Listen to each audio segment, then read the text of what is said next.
All right, Shalom. I'm your brother Rock out of GMS Atlanta, back with a quick lesson.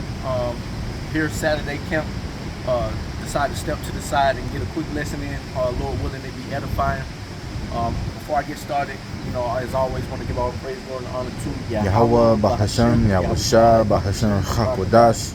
I'd like to give double honors to my elders and apostles at Great Millstone. I want to say peace, safety, much love, and blessing to the occupant across the four corners of the earth that are pushing out this truth and sincerity and putting their lives on the line to do so. Shalom to you, brothers. And in this particular lesson, I'm going to get into a parable of Yahushua in Luke the 6th chapter, dealing with the parable of the trees and the fruit that they bear. All right, and the reason I wanted to get into this is because, for men such as myself that have been in the camp, a few years, we got new brothers on the outside that are coming in, which will be known, ultimately as the fruit of Yahweh Bashim Yahushai, but it'll be fruits of our work, of our labels, and it's our responsibility to build these brothers up, on the outside before they, cross over.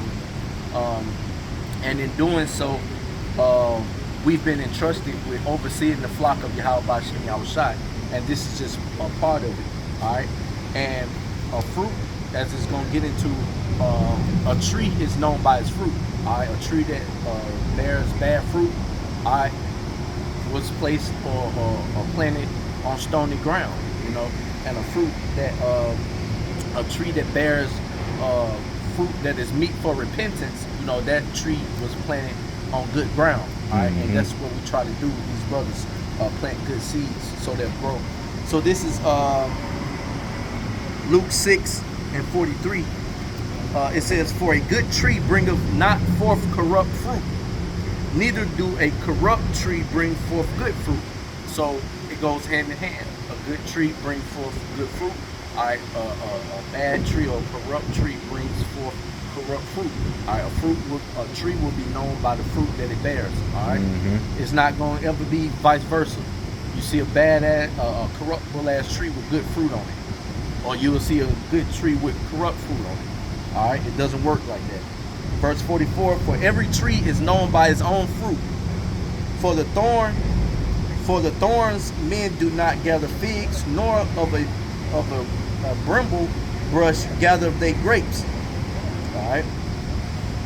A good man out of good treasure of his heart bringeth forth that which is good, and an evil man out of the evil treasure of his heart bringeth forth that which is evil. For the abundance of the heart, his mouth speaketh. All right.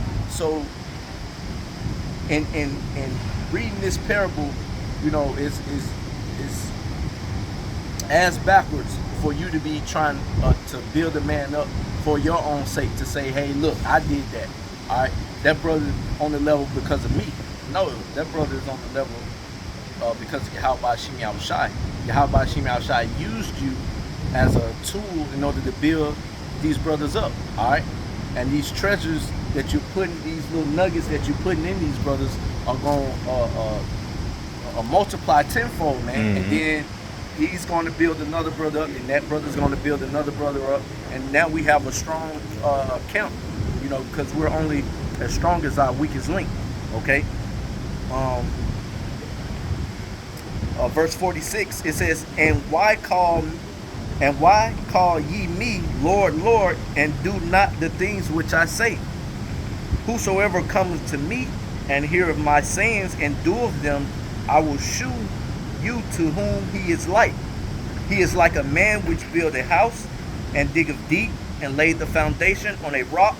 And when the flood arose, the stream beat vehemently upon the house and could not shake it, for it was found upon rock. All right.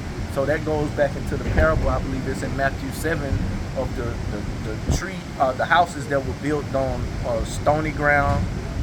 I think the other one was grass, and the other one was rock, a foundation. All right, and those that are foundation that are built on rock is a more sturdy foundation. Like we just got through going over the book. Well, we started out with the alphabet, you know, with the brother, and then went into a little bit of Revelation 17. That's a great foundation. All right, the brother gets that and he builds upon that, and then, you know, when he finished building, he'll have a strong house, you know, with a strong foundation, Lord willing.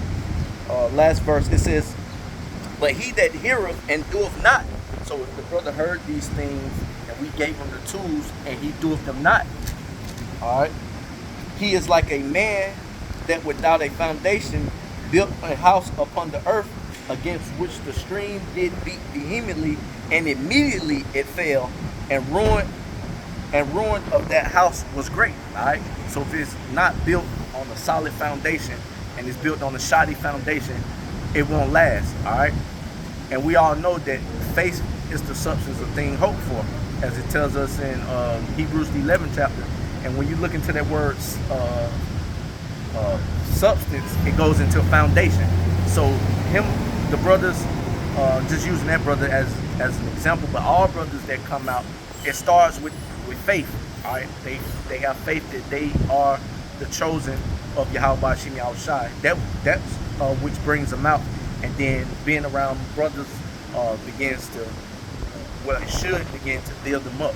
All right, Rooted and being built up. Yep. We're spiritual trees too. Yep. Con. Yep. Yep. So, you know, Lord willing, this lesson, you know, was edifying, also exhorting. I'm gonna end it by giving all praise, glory, and honor to Yahweh, Bahashem, Yahushai, Bahashem, Chapadash. Double honors to my elders and apostles and great millstone. Shalom.